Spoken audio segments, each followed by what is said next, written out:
All right, so I think it's time for the video, this part of the video where we address the most recent S&C beef, which is between me and Will Ratelle.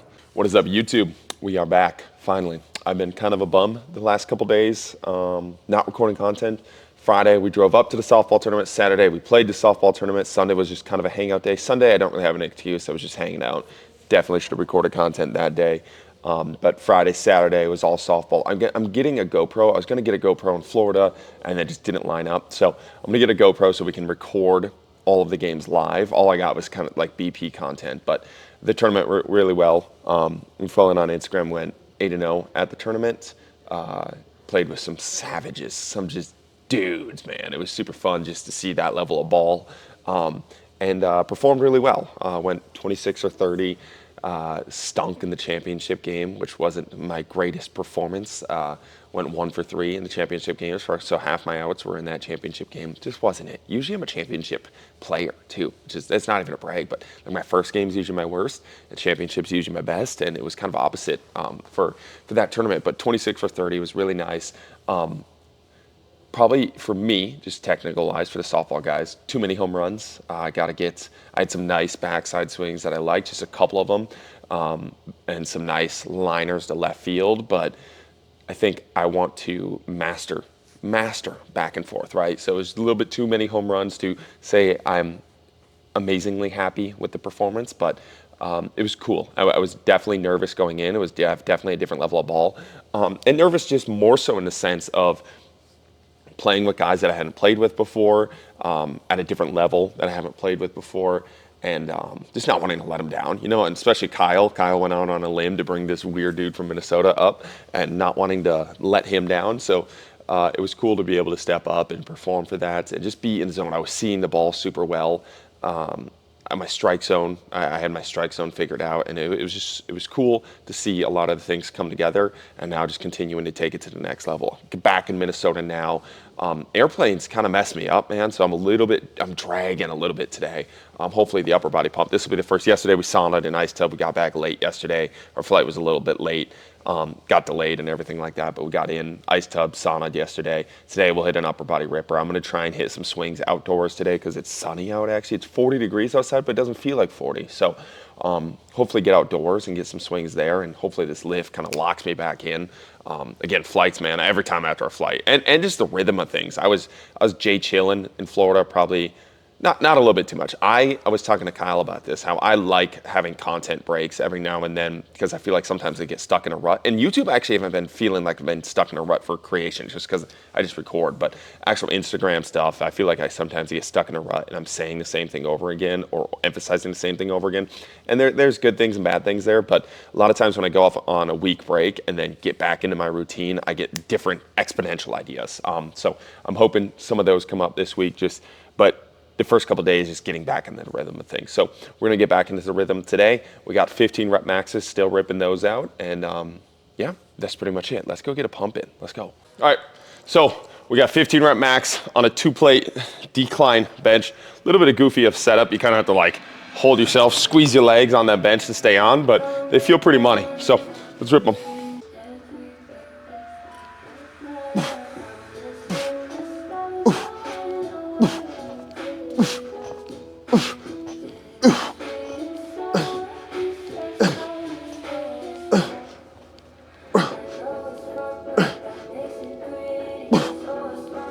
Oh yeah. Oh, that's a good one. Woo. Really feeling the chest pop there, man. Again, decline's not a lift that I've done a ton of, and definitely one I feel like I should do more of, especially when I was doing a lot of hypertrophy work for the chest. Decline was one that I added in. Felt like my titties exploded, like it got actually big. Takes away that tricep from me, at least a little bit more. I like the feel of those. Those are nice. Makes the shoulders feel a little bit better too. But yeah, we'll keep ripping that. We'll probably hit one more set there. Add maybe 10 pounds. Make sure we get our 15, and then we'll hit all the accessories and go from there. Boom. All right. Spine bend of the day with the upper body. Press. We're just going to go squatted side bends here. Nothing crazy. Bending here. Finding some range with that weight. Coming back this way. Squatted. Press. Oh, again.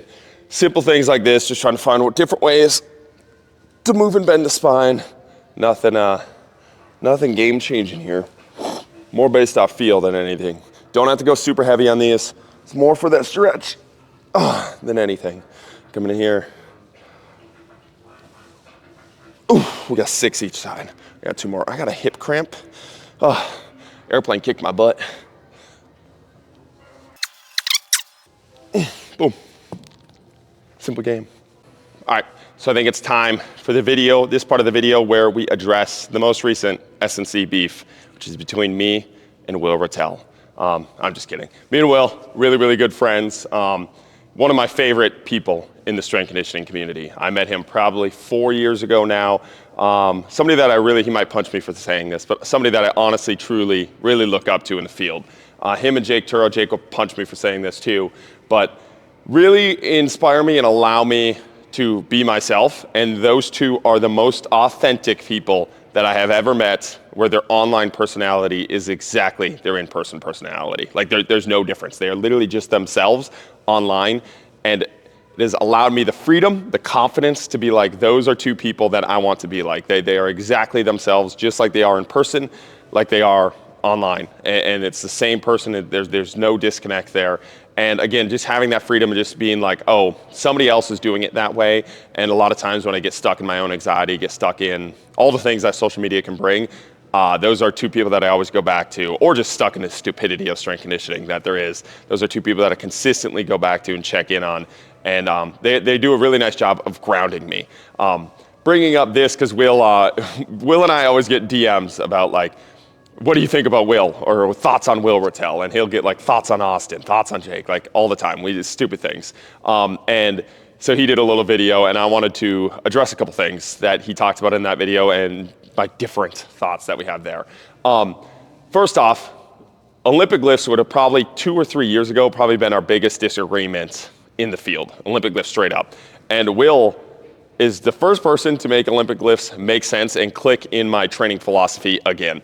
Again, I had a huge Olympic lifting background, went away from Olympic lifts because I was trying to use Olympic lifts as the answer for sports performance rather than a tool for sports performance, right? There's a big difference. So many people use Olympic lifts as the answer. So many people use not Olympic lifts as the answer. So many people use unilateral lifts as the answer to sports performance rather than a tool for sports performance, right? There's a huge difference there.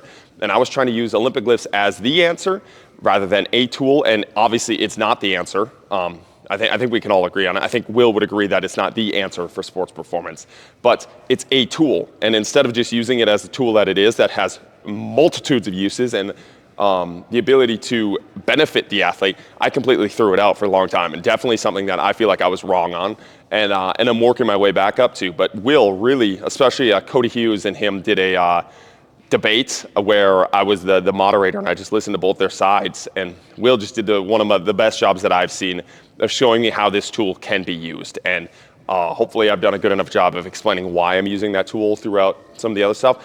And I'm not quite there yet for my general in-person athletes of using it with them, and that's strictly just because a lot of them just, man, their focus level isn't there. They're not, I don't know. They don't love the weight room as much as they love the field, and Will might disagree that we can get them to do that. And I'm not totally against that either. Maybe eventually, maybe a year or so, we're working our athletes back into doing them. But for me personally, I definitely use that tool, and I can definitely see how you would want to use that tool with athletes at certain times. And so I enjoy Olympic lifting, and Will did a really nice job. So that probably would have been our biggest disagreement, maybe even 2 or 3 years ago. And honestly, he did one of the best jobs of showing me why and when to use that tool. And I'm thankful for that. I'm thankful to have somebody like that can lay out. Like Will is one of the best at just laying out factual information. I would say that's where him and I are very different. I'm rambling. Creative, I'm out there, I'm woo-woo-wee. Will is very factual. Will has a lot of information and presents it right in front of your face, and it's super nice to digest information that way. And I know everybody just has different cups of tea that they enjoy drinking. So that would probably be one of our biggest disagreements that we had. I kind of went back to more towards Will's side. One of the things that Will talked about was movement quality versus movement. I'm trying to think of how he phrased it, but he was talking about how movement outputs versus movement quality, and how I tend to side on the realm of movement quality rather than movement outputs. And he didn't even say it like it was that extreme, but I would definitely agree there with Will, how I definitely value I don't want to say more than him. I don't want to say he doesn't value it, but I definitely value movement quality over the outputs. And that's not because I don't value the outputs.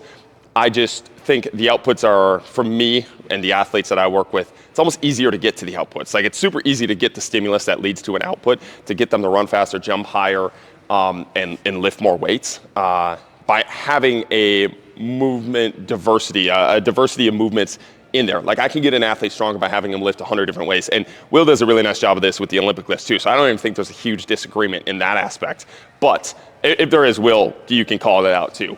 But I see athletes get faster all the time, jump higher, and lift more weights with this variety approach that I know Will also uses. But one of the things there that I think is the difference is Will is one of the biggest specimens I have ever seen in person. My first job out of college, we worked with a bunch of professional athletes at this private training center. And Will dunks on all of those guys that I have ever seen. Like, he is an absolute freak. His movement quality is out the window. I am not somebody that has ever been like that. So I think my bias towards never having a good relationship with movement quality, a quality of movements. I'm trying to think of a better term for that, but just how you feel, your rhythmicness, your fluidity. I've never had that. So my pursuit of that is something that I feel like I emphasize a little bit more, because I feel like I don't have that. And I feel like a lot of times the athletes that I attract don't have that as well. And that's why they're coming to me, because I talk about those things. So still value movement output. I think we can get there in a multitude of ways. But I definitely probably value that movement quality a little bit more than Will. And I think it's because of my own personal bias of not having that movement quality throughout my life. I've always been able to get a lot of outputs out of myself, but not that fluidity, not that ability to move. Like, if you haven't watched Will's highlights of him tracking down Carson Wentz and tackling him in college, it's like Will has that, man. Will fucking snaps and goes and does that. I never really had that in sports, and I had to really train myself to have these things after. And I noticed a massive difference in how I felt and how I moved once I started implementing these things. But again, that's going from shit to suck at something. And I think I've tried to emphasize this a lot, is if you have an athlete that has really good movement quality but no outputs, that's an athlete that I'm going to focus on movement outputs, because their biggest gain is going to come from the movement output side of things rather than the movement quality side of things. And I just feel like a lot of the athletes, and maybe this is a bias of the athletes that I attract again, but a lot of the athletes that I attract, they have high outputs, low movement quality. And if we emphasize the movement quality a little bit, they see a lot of gains. Again, I'm not picking one or the other. We try to find the best way, but I definitely talk about movement quality just because it's something I myself am more personally interested in. And then rotational power, and I want to talk about this because I'm going to do some daddy hacks where we're swinging just like that. And one of the things we'll absolutely agree on is those fucking med ball tosses that Will talks about all the time. And this is where like rotational power gets a bad word, where you're sitting here like this and just like tossing it against the wall. You barely have any movement, and you're talking about the fucking kinetic chain when you're trying to like move. Like, I do not treat rotational power that way. When I take a PVC pipe, even this plate, the whole point is just to treat it like a sprint, to move the spine at a higher velocity, a higher speed than what you were than what you were doing before. So when you take rotational power aspect of a med ball throw, whole point is to treat it like a sprint, where you're just throwing it as fast as possible. You're moving the spine at a high rate of speed, high velocity, high power through the spine right there. And you sit there and you take it away and focus on technique. Like, what the fuck are we trying to do? We're trying to become better med ball throwers? Trying to kinetically chain a med ball? Like, what are you talking about? So when they start to emphasize and start to talk about rotational, to me, that's not rotational power. And I don't even think rotational power is the best term for it. I'm just trying to get the spine used to high velocity of speed that it's not used to before. And I really got this idea from Bobby Stroop, and definitely indoctrinated in that thought process. But I have noticed a massive difference in myself. And again, this is from a locked up athlete that had a lot of back issues growing up. And it's made a big difference for me to get my spine to be able to handle high velocities through extreme ranges of motion, through a lot of torque, where if I'm doing a PVC pipe, it's a little bit longer. I'm really torquing through. And then implementing some of these things in like a sprint. So like, we'll do some rotational stuff and then go to sprint, and seeing the spine just open up a little bit more. I still think sprinting is probably going to be the highest rotational power quotations you can probably get. You're rotating every single step at massive speeds. But I think a lot of the smaller exercises, a lot of these twisting and torquing exercises, have the ability to have an athlete feel something different, have the ability to have the athlete like unlock something. I felt that before in a lot of these swings, where it feels like, oh, I'm unlocking the top of that spine, as bro science as that is. But again, the whole goal with the rotational power is high velocity through the spine, getting it used to that. And again, you can transfer that to high collisions through the spine as well if we're making impacts. So that's something that I worked on last offseason that I noticed a lot of effects with, and I had to really dose it. But rotational power, where I'm taking something, either a PVC pipe or a bat, and I'm slamming it into something else, and I have to deal with that collision through the spine. Impulses are a great example of that too, where you have that impulse, you're snapping that impulse, and you have to deal with the collision. I kind of, and Will's probably not going to love this, but kind of treat it like the collisions that you have in an Olympic lift where you have to catch that bar, but almost for the spine in that rotational aspect. So I have to catch that force through the spine, through the body, with some of those impulses and some of those throws. So kind of a ramble there. Hopefully that made sense. I was trying to remember all of the ideas. Again, we're off the flight, so thoughts aren't totally pieced together, but that might be slight differences that Will and I have. Again, there's nothing I can really argue Will on, right? He's going to come here and he's going to run like a 4.2 40 at 240 pounds. If you've ever seen him dunk a basketball, that's amazing. You ever see him play basketball, it's a different story. The dude has quickness, he has twitch that I have seen maybe once in my life before when I was training Cordell Patterson at our old gym. Like it's NFL twitch that you don't see in other athletes, right? So what am I going to say to the dude? And I like the dude. So not going to sit there and argue with him. Some of my thoughts, not argue with him like he was trying to argue with me at all, anything like that. But kind of my thoughts maybe on some of the differences that we have and why we have those differences. But he's one of my favorite humans. So if we do something, we're probably trolling you if we're talking about it. And you don't have to DM us asking me my thoughts about Will. I love Will. So here we go. We got rotational power here. He's going to love this one. Taking the plate here, taking a couple daddy hacks here, steps into it. Oh! Oh! Oh!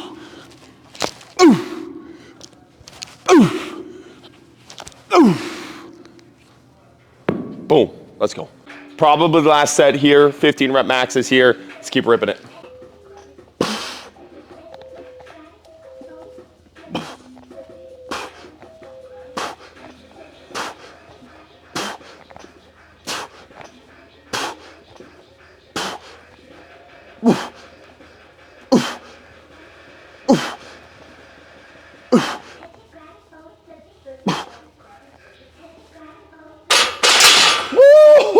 Yeah, man, titties are popping.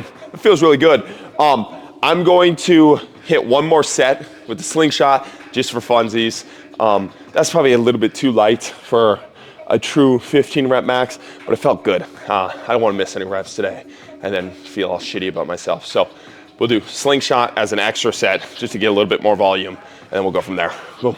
Then as Mr. Workhorse loves to talk about, upper body speed, baby. We got these band assisted, resisted. I don't know, Locken, what do you call these if you're watching this, or Trey, or Welty? You call it band assisted or band resisted? It's got to be band resisted, right? But you're coming up here, got some drop catches on the box. So we're just gonna be here, little assisted. It's not crazy snap down, but it makes a big difference. And I like the over speed aspect, the feel of these. Again, these are something that you can look at online and be like, well, what are you doing there? But once you start to feel them, you're like, ooh, that's what he's cooking with. Plus, again, Locken's a guy that you saw where he was to where he took himself after a racehorse program. It's like, how are you gonna argue with the dude, right? Like, he's actually living and doing it, and you're talking about it, right? So here we go. We got some drop catches here.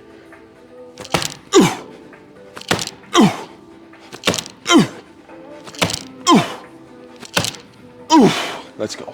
So one of the things I've been doing with these higher rep sets is hitting a little bit more warm-up sets as a working set. So we'll be close to almost 100 total bench press volume reps today.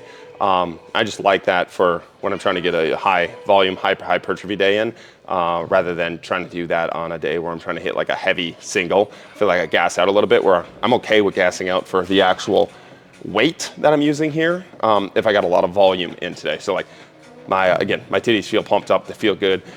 Don't get them juiced up as much as I have today with the lower rep and set schemes. So when I really do these high rep schemes, I'm gonna emphasize that and feel good. Get a little pumping, get a little meathead pumping. Maybe we can not look like a little baby upper body here. So.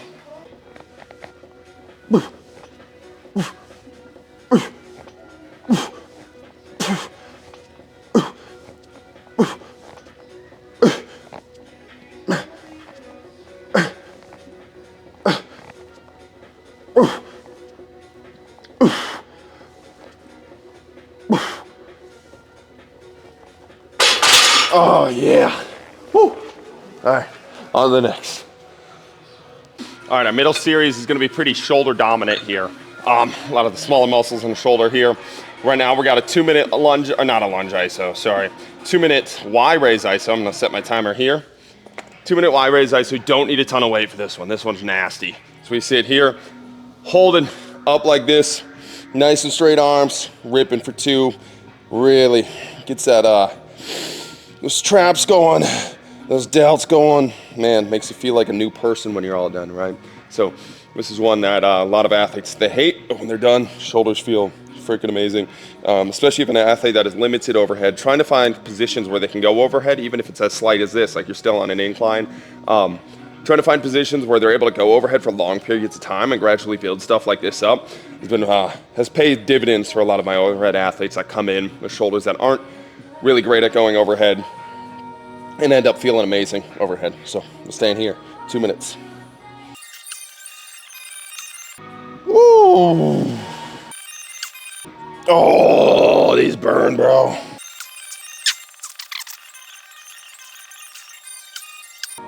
Oh, boom. All right, so that's probably a pre-ab exercise that I can make fun of. A lot of people can make fun of all day long, and rightfully so. But the issue is, and this is where people don't get the nuance on social media, it's tough to get the nuance, but you make fun of something like a YWT in the sense of you're making fun of the YWT in its traditional form. And the traditional form is, again, 3x10. You're just fucking throwing your arms up, you're hitting it, you're treating it as an activation exercise. There's no stimulus there. You're never progressing past like 1 pound weights. Maybe you work up to a 5 pound weight for 10 reps, bro. You're not fatigued after it. You don't get any stimulus. Nothing's really done there. And it's all just feel good exercises. Like the PT can feel good by giving you busy work, as when I say feel good, that's what I mean by that. And it's never really anything that causes any change. So you're doing this exercise. YWTs can be extremely helpful, right? It can be, a lot of prehab exercise can be extremely helpful, just in the sense that they're used, the way that you stimulate the body. We're holding for 2 minutes is much different than just humping the bench and fucking just throwing yourself up there for 10 reps, right? So you have to elicit change through something that is hard, that is challenging the body, that is new to the body, right? Maybe 3x10 when you start out, you're coming out of shoulder surgery or something like that. Maybe 3x10 is great for your first day, right? But then it has to go somewhere. And if you look at most traditional rehab programs, they absolutely do not. And baseball prehab programs are fucking even worse. The big athletes just hook a band up, same band they use every single day, and they're just like throwing themselves, and then they're just done. It's like this magic weird exercise they have to do before they throw. And I really think that limits the athlete, and we could be spending our time progressing with something more. So maybe we work up to a 1 minute hold, a 2 minute hold, a 3 minute hold, or maybe we're doing 100 reps, 500 reps, 1,000 reps, so something that actually stimulates the body and we're actually building up to something, rather than something that it stays the same and it just turns into busy work again. So that's the difference between the problem with the exercise and the problem with how the exercise is traditionally prescribed, right? So continue to progress those, continue to work and stimulate the body if you're trying to rehab, prehab, or just stimulate to grow and become a better performer, right? So gotta challenge the body if you want it to grow. Okay, we got some impulses next. All right, then we got some impulse IRER. We're gonna be here with the shoulder. We're gonna come here, our stopping point is gonna be here, and then on the front side, we're gonna go here, stopping point is gonna be here, okay? So we're just gonna go back and forth here. This is more of a greaser than an actual impulse, and that's only because my shoulders suck at the position, all right? So ideally, our goal is to get up to 100 pretty violent reps, but just twerking. When we do these, the goal isn't to throw back here, but to actually rotate at that shoulder, coming here for 100 reps.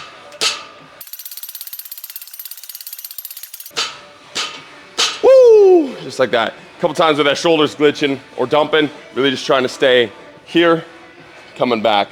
Dak talks about treating the body almost like moving like a robot, like treating that perfect movement through a lot of these reps and watching and catching yourself when you glitch. So I kind of like that philosophy with some of these high rep schemes. I think with the ISO, it's the same thing. We can really start to feel positions that you're supposed to feel, right? Somebody commented on the snatch or the clean that I was talking about, that once you feel, or maybe it was on our Discord, but like once you feel a weightless clean, you'll never go back. We talked about that in the Olympic lifting video. It's the same thing with a lot of these movements. Once you feel smoothness, once you feel something that's rhythmic, once you feel that's something that clicks with your body, that's a more optimal way to move. And that's not optimal because it's a certain way to move. It's just something that you feel. It's the way that your body adapts to it. You really never go back. So a lot of these high rep schemes and ISOs can allow you to feel certain things that you didn't feel before, and you figure that out by yourself. It's not necessarily you figure it out because I give you a cue to figure it out, because that usually doesn't work. That's me trying to make your body feel a certain optimal way based off how I feel, right? That doesn't really work. The best way for me to get you to feel this stuff is time and a lot of reps, right? So one of the best ways to do that, to accelerate that time thing, is to hit these 100 to 1,000 rep sets, or these 2 to 5 minute ISOs, because you can get a lot of time under tension, a lot of time to feel and work on these positions with not a lot of wear and tear, right? So wear and tear in the sense of like, we're not back squatting over and over to get that feel, but you're holding positions, you're dropping into positions, you're hitting high velocities, you're hitting a lot of motion in that position, and hopefully you find something there. So something I'm working through on the thought process there. Obviously it's not super as clean as I'd like it, but working here. Woo! All right, other way.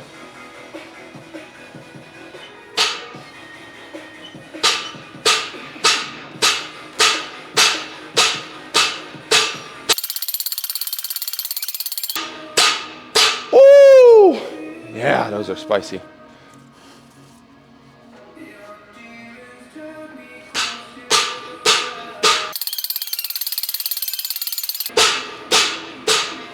Woo! Boom. All right, on to the next. Let's go. All right, we got 1 1/2 rep snatch grip rows here. The 1 1/2 reps is something you can add to literally any lift. It's really nice if you got a sticking point in a bench. So like if your sticking point's either at the top of your bench, you can go down, up, all the way down through the rep. You can go all the way down, halfway up, if the sticking point's at the bottom, all the way up. But the 1 1/2 reps is something you can add to any lift, work on a sticking point, get a little extra hypertrophy work in, and not meathead as many reps as you normally do. So I really like this. Got these from Thibodeau a while back. I mean, they're an old school bodybuilding thing, but Thibodeau is the one that really brought him back into my program once I did one of his hypertrophy courses. It's a really good course. I really recommend that course, actually. It was a lot of really good stuff in there. Said really like 7 times there. But anyways, snatch grip here. Coming up.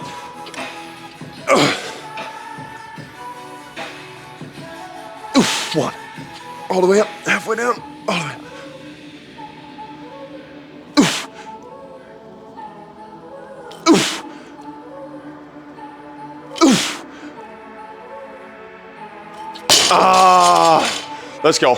Probably a little too heavy there. Woo. Man, those are spicy. 3rd set there, we'll hit a bunch of arms, crunches, dips. I really like this dip variation we're doing today. It's just a banded dip, but it's cool. We'll get to all of it. Let's keep pumping. All right, then we got 1 plate elevated, laying curls, building up from last week with that little incline. Slight variation here. These are spicy. Really like these. Again, the stretch at the bottom, really nice for the shoulder and chest, especially post bench day, and get a sweet bicep pump here. So here we go. I gotta find a better angle I gotta look up how the influencers do an angle here. So it looks like you guys are kind of just staring at my groin, but here we go. 8 of them. Oof. Oof.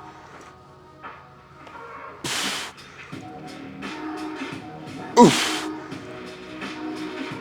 Oof. Oof. Oh, yeah. Woo! All right, then we just got banded dips here. We're going heavier band than last time. This band is spicy, bro. Spicy. So just throwing this on the traps here. It's like this, standing up. It's good. Good level of resistance here. It's picking up my whole dumbbell, making me different. But this top position here is freaking gets those triceps going. Really, really enjoy the banded variation of these dips. I think a lot of people, especially if you have shoulder issues at the bottom of a dip, can't really overload the bottom. And then at the top, you're never really overloading triceps. So the same thing as with the bench press, but I think it's a little bit more beneficial with the dips, or more important with the dips, because there's so many people that just can't get full range of motion at the bottom. Whereas with the band, it'll take all of that tension off. So you're just doing body weight at the bottom, and at the top, you get that resistance where you need the resistance. Now obviously, we build up shoulders that are able to be able to load at the bottom, but this is a good way to get that load at the top if you're not currently able or super great at going into the bottom of this position. So these are nice, spicy.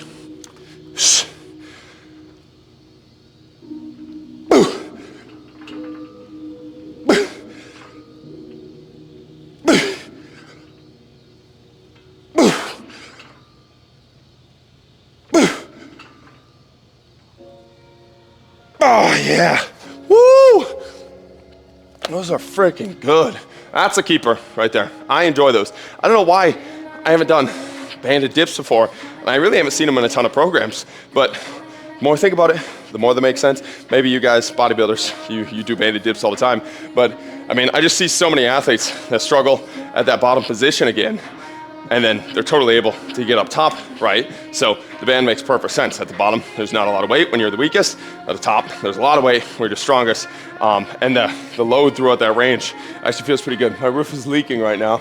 That's probably not a great thing, but those felt amazing. Definitely recommend those. 3 rounds of 8 there, and then we'll go to these crunches here. All right, then we just got some meathead cable crunches here, 25 reps. I really like these for a really easy way to get into that flexion of the spine.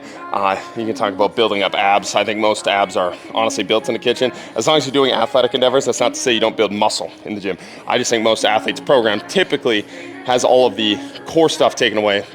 I'm just saying it in the way of, the reason you're not seeing abs is most likely not because of your program, it's most likely because of your diet, right? So you got something over top of the abs. Doesn't mean you can't do stuff for the abs and spine. Obviously, we do a ton of stuff for that. But we got 25 crunches here. Really like this for the spinal flexion here.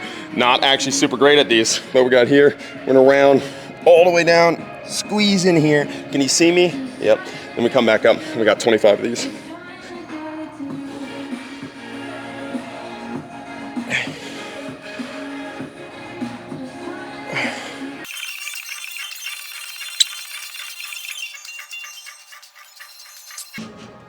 Oh, abs are on fire there, man. Holy balls, those are good. All right, that's a day. Good pump, man. I feel so much better now than I did pre-workout. And I know a lot of people say that, like, oh, whenever you're feeling tired, just go work out. And some days it works for me, some days it doesn't. Usually, the number one thing for me is a walk. Like if I do a walk in the sun, I get those 2 things in, I can completely shift my mood. Lifts are kind of 50-50 for me. Like it's so much business and there's so much wrapped around the business that it's like, a lot of times it's not a true escape, but man, these YouTube videos are doing a really nice job for me to allow this to be a very creative outlet for me and have fun lifting again. As weird as that sounds, I don't know how to describe or why it's like that, but it is for me. So I feel amazing after that lift, feel really good. It was a great little pump, 15 rep max is there, and looking forward to gonna go hit outside. So hopefully we crush some balls today and just have a great rest of the day. Our baseball group kind of finished up, so I don't have anything. Like literally the only thing I got is from 6 a.m. to 8 a.m. And the rest of my day is going to be more focused on bigger content right now, which is nice. Getting back into a rhythm. Again, I already felt my like creative juices flowing in this workout here. I had like 17 ideas. That was workout kind of took longer than I wish. Only because I would like have an idea. I got to go write that idea down. But that was a blast. That was really good. Felt amazing. The rest of the week, just gonna go, I got lower body tomorrow, we got a Hit Tracks tournament Friday, concert Saturday, last concert, I was looking at my softball schedule, oh my God, guys. Concert Saturday, and the only reason I'm really doing not only reason, but doing the concert Saturday because the next, I think like 24 weeks, it's insane. Like so many weeks in a row, I got softball like back to back to back. The only weekend I don't have softball, I got a conference. I'm speaking at a conference with Joel Smith. So it's going to be a packed summer. It's going to be an amazing summer. Again, I operate very well when I have my shit, like I have things mapped out and planned, and I don't have free time. That's good for me. If I have free time, then I just kind of waste it and dink around. I feel much better when I'm moving and going. So concert Saturday, Hit Tracks Friday. We just keep shopping, man. We just keep working. I think a lot of times it's just like life has been really, really good to me recently. Mental's been really amazing. A lot of things are looking up. I have a lot clearer direction. And I think a lot of times when people get lost in the mess of sometimes you don't feel great, sometimes things don't make sense, sometimes you're a little confused, you hit that quarter life crisis and everything feels like it's falling. And I just promise you just make it through that time period. Again, like I've been through so many of those up and down waves that I understand when I'm in a downward wave, it's literally just hold on, just keep working, keep doing like that. That's almost like your grind state because it's like you're not going to do anything more in those moments. It's literally just continue to survive, continue to swim through that flood, continue to float. And then on the back end, it is always just such a relief and it's always amazing. And I think a lot of people just, just need to know that that's a thing, because when you're going through your first flood, when you're going through the first really, really hard time in your life, a lot of times you don't realize that there is a back end of it and you can't really feel it. And until you've been through a certain amount of floods in your life, you don't really understand where you're at. You just feel like the whole world is against you. You feel like the universe is against you. You feel like everything you're doing is wrong. And it couldn't be further from the truth. It's just sometimes bad things happen to good people, as like bad as that sound, like as hallmarky as that sounds. And a lot of times you just got to keep floating, keep swimming through that flood, right? So that's a constant reminder here of the flood. I got a flood tattooed on me for that reason. Just to always remember, like, when you are going through that flood, just stay afloat. And when you're not going through that flood, it's building foundations for when the next flood hits. And anybody going through that flood right now, just understand it's just a flood, just a little quarter life crisis. It's just, and that's not to negate anything that's going on in your life. That's not to negate any of the challenges. That's not to write them off or to not feel them. Not trying to go in that direction. It's just to understand at the end of it, there is something there to get out of there, and that you don't have to make life worse for yourself in those moments. And you just got to survive. So, kind of the message today, kind of where the heart was, what the heart was kind of thinking about recently, just going through this lift and feeling light again, feeling good things in my life again. And again, there was a quarter life crisis like 8 months ago. Nice, it's silly to sound it that way, but it was like there was just a lot of directionless movement, and finally getting out of that has been super nice. And hopefully somebody else is getting out of that right now that can listen to this and take that message. So tomorrow we'll be back with lower body. We got a ripper tomorrow. It'll be fun tomorrow. Hopefully Thursday I'll sneak in Welty again, or maybe somebody else. I don't know. We'll find out, and we'll go from there. But appreciate you guys watching. Appreciate you guys listening to all of this, and keep chopping wood. Let's go.